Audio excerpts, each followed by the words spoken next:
Hi, Pam Washington here. I'm the founder of Build My Cleaning Business, A1 Janitorial Services, and Fast Friendly Spotless Maid Service. Listen, I want to tell you, I had to overcome a ton of struggles. The suicide of my mom. I had a physically and emotionally abusive childhood, discrimination, low self-esteem, mental health, and substance abuse. My dad died suddenly. My life was not, I was not off to an easy start. And then when I started working in the corporate world, I found that I was like this round peg and I could not fit in that square hole that was working in that cubicle and commuting to a horrible job. I was unhappy. I was failing. I took a huge leap of faith 25 years ago, and I left working in the corporate arena, and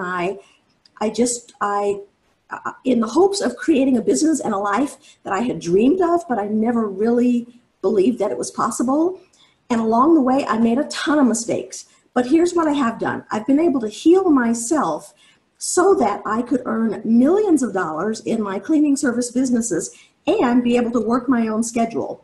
I'm telling you this because I want you to know that I've been where you are. I was able to dig my way out, and I've helped thousands of other cleaning business owners to achieve success on their terms.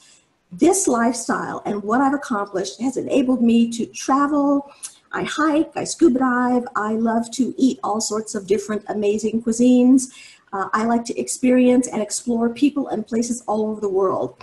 Now in 2018 and 19, I'm living my dream lifestyle. I'm going to be an international citizen running my businesses from my laptop. Best of all, my success allows me to help others. It helps me to grow as a person and to live my life with meaning. I want to help you to achieve the success that you've wanted, which is the whole reason why you started your cleaning service business.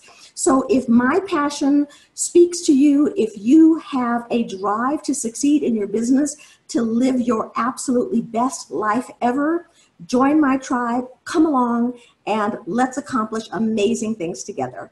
Bye for now.